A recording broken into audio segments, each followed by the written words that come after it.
आइए हम इस समय में हमारे जीवित परमेश्वर की आवाज़ को हम कैसे पहचानें। सचमुच में मेरे प्रियो, आज हमें परमेश्वर की आवाज़ को अवश्य पहचानना जरूरी है। आज बहुत से मसीह भाई बहन हैं जो आज हमारे जीवित परमेश्वर की आवाज़ को नहीं पहचान पा रहे हैं। मैं आपको एक काल्पनिक कहानी सुनाना चाहूँगा, उसके बाद में हम परमेश्वर की आवाज़ को हम कैसे पहचान सकते हैं, ये आपके लिए आसान होगा। एक बार एक आदमी समुद्र में फंस गया था। तूफान आया, नाव डूब गई और वह एक लकड़ी के टुकड़े पर तैरता हुआ बच गया। उसने एक चट्टान पर चढ़कर परमेश्वर से प्रार्थना की कि हे परमेश्वर, मुझे बचा लो, मैं तेरी आवाज़ सुनना चाहता हूँ। कुछ समय बाद एक छोटी नाव आई। लोगों ने कहा कि आ जाओ। उसने कहा, नहीं, मैं परमेश्वर मुझे खुद बचाएगा। फिर एक हेलीकॉप्टर आया। उन्होंने रस्सी डाली और उसने मना किया, नहीं, केवल परमेश्वर की आवाज़ पर ही चलूंगा। आखिरकार वह आदमी मर गया। स्वर्ग में जाकर उसने परमेश्वर से शिकायत की, हे प्रभु, आपने मेरी आवाज़ नहीं सुनी। परमेश्वर ने कहा, मैंने 3 बार तुझे बुलाया, नाव से, हेलीकॉप्टर से और लोगों से, पर तूने मेरी आवाज़ नहीं पहचाना। कई बार हम परमेश्वर की आवाज़ को अपनी कल्पना के अनुसार पहचानना चाहते हैं, लेकिन वह अपनी आवाज़ कई माध्यमों से भेजता है। तो क्यों नहीं हम परमेश्वर की आवाज़ को पहचानें। हम कैसे परमेश्वर की आवाज़ को पहचान सकते हैं। यह मैसेज आपके जीवन को एक नए मोड़ की ओर लेकर जाएगा। तो सचमुच में मेरे प्रियो, आज हम परमेश्वर की आवाज़ को कैसे सुन सकते हैं, यह मैसेज आपके लिए होगा। मेरी भेड़ मेरी आवाज़ सुनेगी और मैं उन्हें जानता हूँ और वे मेरे पीछे पीछे चलती है। यूहन्ना की पुस्तक 10 अध्याय उसके 27 में अगर पढ़ते हैं तो यहाँ पर प्रभु यीशु मसीह कहते हैं कि मेरी भेड़ मेरा आवाज़ सुनेगी। तो क्या हम प्रभु की आवाज़ को सुन रहे हैं? परमेश्वर कई माध्यमों से, सेवकों के द्वारा, वचनों के द्वारा वो हमसे बातें करता है, लेकिन क्या हम उस आवाज़ को सुन पा रहे हैं? आज दुनिया में बहुत से आवाज़ें सुनाई देती हैं। लोगों की आवाज़ें, शैतान की आवाज़ें और मन की आवाज़ और परमेश्वर की आवाज़। आज हम किसकी आवाज़ को सुन रहे हैं? मसीह जीवन में यह जानना बहुत ही आवश्यक है कि कौन सी आवाज़ परमेश्वर की है। जब हम परमेश्वर की आवाज़ को पहचान जाएंगे तो सचमुच में हम प्रभु में और भी आगे बढ़ सकते हैं। तो आज हम सीखेंगे कि परमेश्वर की आवाज़ को कैसे पहचानें। पहली पॉइंटों को देखते हैं कि परमेश्वर की आवाज़ कैसे होती है। परमेश्वर की आवाज़ कोमल और शांत होती है। पहला राजा उसके 19 अध्याय उसके 12 पद में अगर हम पढ़ते हैं तो वहाँ पर इस प्रकार से लिखा है, एलिय्याह को धीमी और मुलायम ध्वनि में परमेश्वर की आवाज़ सुनाई दी। सत्य और आत्मा से भरी हुई आवाज़, पवित्र परमेश्वर की आवाज़ पवित्र आत्मा से मेल खाती है और कभी भी बाइबल के खिलाफ नहीं होती है। परमेश्वर की आवाज़ हमें मार्गदर्शन करने वाली होती है। अगर भजन संहिता उसके 32:8 में हम देखते हैं, मैं तुझे बुद्धि दूंगा और जिस मार्ग में तुझे चलना होगा उसमें तुझे शिक्षा दूंगा।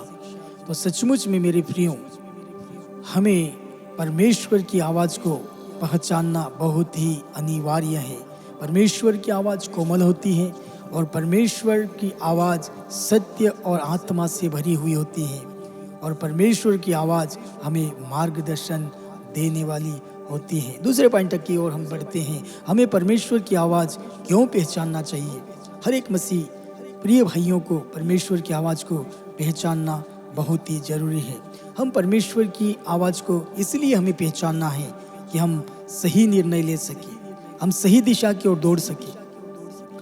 मैं आपको बताना चाहूँगा, मत्ती उसके 24 अध्याय 24 पद में यहाँ पर इस प्रकार से लिखा है, तो मैं आपके लिए पढ़ देना चाहूँगा, क्योंकि झूठे मसीह और झूठे भविष्यवक्ता उठ खड़े होंगे और वे बड़े चिन्ह और अद्भुत काम दिखाएंगे, यदि हो सके तो चुने हुओं को भी भरमा देंगे।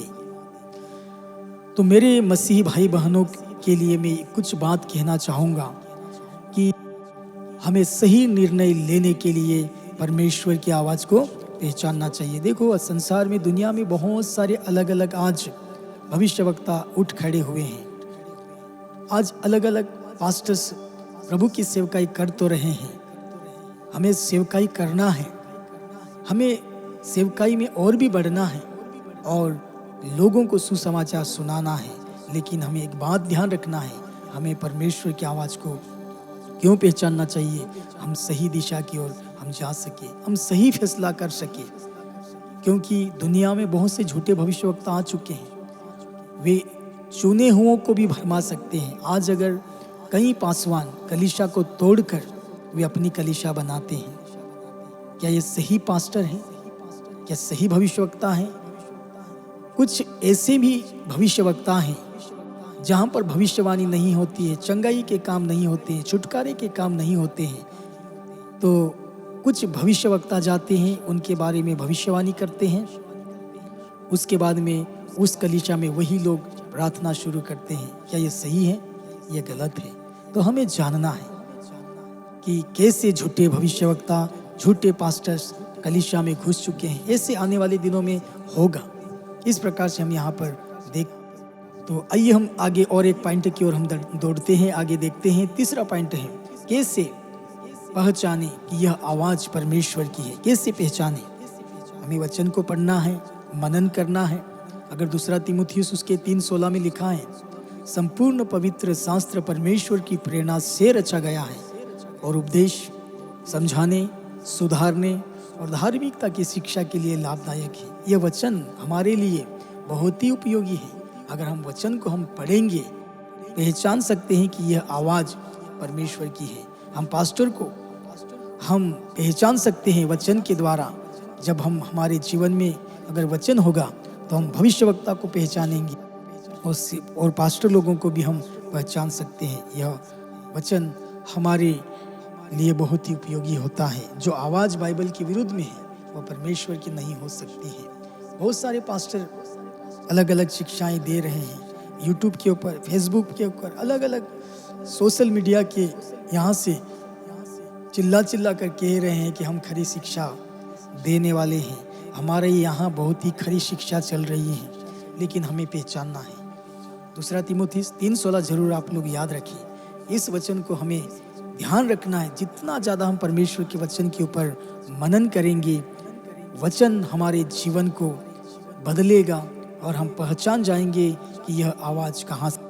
चौथे पॉइंट को हम देखेंगे, कौन कौन सी आवाज़ें हैं जो हमें भटका सकती है। यहाँ पर देखते हैं कौन सी आवाज़ें हैं जो हमें भटका सकती हैं। शैतान की चालबाजी, जैसे कि अगर उत्पत्ति उसके 3:1 में देखते हैं, परमेश्वर ने आदम और हवा को एक आज्ञा दिया था, जो काम नहीं करना उसी काम को शैतान ने उनसे करवा दिया। झूठ बोला और वे उनकी बातों को सुना और परमेश्वर से वो भटक गए या परमेश्वर के यहाँ से दूर हो गए। दूसरी बात देखते हैं कि हमारी अपनी अभिलाषाएं, वो भावनाएं, अगर याकूब 1:14 में देखते हैं तो वहाँ पर लिखा है कि परंतु प्रत्येक व्यक्ति अपनी ही अभिलाषा से खींचकर और फंसकर परीक्षा में पड़ता है। तो व्यक्ति क्या करता है कि हर एक व्यक्ति अपनी अपनी अभिलाषा में फंस जाता है और वह परीक्षा में पड़ जाता है। तो इस बात को ध्यान देना है। दूसरी बात को हम देखते हैं, हमेशा हम दूसरों की राय हम लेते हैं, परमेश्वर से कभी नहीं पूछते। हमें परमेश्वर से पूछना है। पौलुस गलाती उसके 1 उसके 10 में इस प्रकार से कहता है कि मैं मनुष्य को खुश करने वाली बातें या प्रचार नहीं करता। यदि मैं अब तक मनुष्य को ही प्रसन्न करता रहा तो मसीह का दास न होता। इस प्रकार से वह कहता है। तो हमें मसीह का दास होने के लिए हम अपनी इच्छा के अनुसार नहीं बोल सकते, लोगों की इच्छा के अनुसार नहीं कह सकते हैं। अगर अगर पास्टर अपनी इच्छा के अनुसार अपने हिसाब से अगर वचन को सिखाएगा तो हम परमेश्वर के यहाँ से दूर हो जाएंगे। आपको और हमें परमेश्वर की आवाज़ को पहचानना है। तो कौन सी ऐसी आवाज़ें हैं जिससे हम भटक सकते हैं? तो ध्यान दीजिए, यहाँ पर मैंने कुछ वचनों को मैंने आपके सामने रखा है। 5वीं बात हम देखते हैं, परमेश्वर की आवाज़ सुनने के लिए क्या करें। परमेश्वर की आवाज़ को सुनने के लिए हमें क्या करना चाहिए। पहली बात, प्रतिदिन हमें बाइबल पढ़ना है, बाइबल के वचनों को मनन करना है, और जिन लोगों को बाइबल पढ़ते नहीं आती है वे जरूर वचन को ऑडियो के द्वारा सुनते जाएं। दूसरी बात है, नियमित रूप से हमें प्रार्थना करना है, प्रार्थना में बढ़ते जाना है। अगर हम पहला थिस्सलुनीकी के पुस्तक में भी अगर देखते हैं तो वहाँ पर लिखा है कि निरंतर प्रार्थना में बने रहो। तीसरी बात देखते हैं कि पवित्र जीवन हमें जीना है।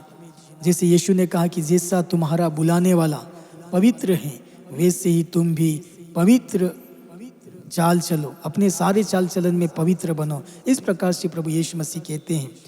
चौथी बात देखते हैं, आत्मा के द्वारा जीवन बिताए। रोमियो की पुस्तक 8:14 में भी इस प्रकार से लिखा है, इसीलिए कि जितने लोग परमेश्वर की आत्मा के चलाए चलते हैं वे ही परमेश्वर के पुत्र हैं। तो हमें आत्मा के चलाए चलना है, जैसे परमेश्वर कहता है उसके अनुसार हमें चलना है। पांचवी बात देखते हैं, परमेश्वर के साथ गहराई से समय बिताए। अकेले में भी बहुत से मसीह लोग क्या करते हैं कि संडे को आते हैं, 1 घंटा 2 घंटा बैठते हैं, आराधना करते हैं, परमेश्वर के वचन को सुनते हैं, लेकिन वापस घर जाने के बाद में कभी भी वो बाइबल नहीं खोलेंगे, वचन को नहीं पढ़ेंगे, पवित्र जीवन को नहीं जिएंगे। इस प्रकार से वे परमेश्वर के वहाँ से भटक सकते हैं। तो आज हमने देखा कि परमेश्वर की आवाज़ को सुनने के लिए हमें क्या क्या करना चाहिए। मैंने आपको बताया, प्रतिदिन बाइबल पढ़ना है, नियमित रूप से प्रार्थना करना है, पवित्र जीवन जीना है, आत्मा के द्वारा जीवन बिताना है। पांचवी बात है, परमेश्वर के साथ गहराई से समय बिताना है। अकेले में भी हमें परमेश्वर के साथ में व्यक्तिगत संबंध हमारा बहुत ही अच्छा होना चाहिए। क्या हम परमेश्वर की आवाज़ को पहचान पा रहे हैं? ये हमारे लिए एक प्रश्नवाचक चिन्ह है। आज यह संकल्प ले कि प्रभु मुझे अपनी आवाज़ सुना। जो उसकी भेड़ है वे उसकी आवाज़ सुनती है। क्या हम सच में उसकी भेड़ हैं? जरूर हमें उसकी आवाज़ को सुनना है। मैं एक कहानी आपको बता के यहाँ पर इस ऑडियो मैसेज को ख़त्म करना चाहेंगे। शामुएल की कहानी को हम सुनते हैं, कई लोगों ने इस कहानी को सुना होगा कि शामुएल, पहला शामुएल 3 का 1 से 10 में अगर पढ़ते हैं तो वहाँ पर यह कहानी लिखी हुई है। एक समय की बात है कि जब शामुएल नाम का एक छोटा बालक याजक एली के साथ परमेश्वर की सेवा में मंदिर में रहता था। एक रात जब वह सो रहा था तो उसने किसी को पुकारते हुए सुना, शामुएल शामुएल। शामुएल जल्दी उठकर एली के पास गया और कहा, आपने मुझे बुलाया? लेकिन एली ने कहा, नहीं बेटा, मैंने तुझे नहीं बुलाया, जाकर फिर से सो जा। ऐसा ही 3 बार हुआ। तीसरी बार एली समझ गया कि यह परमेश्वर की आवाज़ है जो बालक शामुएल को बुला रहा है। तब एली ने कहा, अगर फिर से वह आवाज़ आए तो कहना कि हे परमेश्वर, तेरा दास सुन रहा है। जब चौथी बार वही आवाज़ आई, शामुएल शामुएल, तो शामुएल ने उत्तर दिया, हे यहोवा, बोल, तेरा दास सुन रहा है। तब परमेश्वर ने शामुएल पहली बार बातें की और आगे चलकर शामुएल एक बड़ा भविष्यवक्ता बन गया। क्या हम परमेश्वर की आवाज़ को सुन रहे हैं? ये हमारे लिए बहुत ही बड़ी बात है। हमें परमेश्वर की आवाज़ को सुनना है। इस ऑडियो मैसेज के द्वारा आप सभी को परमेश्वर आशीषित करें। इस ऑडियो को आपने सुना होगा, इसे लाइक करें, शेयर करें और दूसरों तक इसे पहुंचाएं। और कमेंट बॉक्स में आप ज़रूर टाइप करें कि आप कहां से सुन रहे हैं। हम आपके परिवार के लिए, आपके लिए हम प्रार्थना करेंगे। परमेश्वर आपका आशीष करे। आमीन।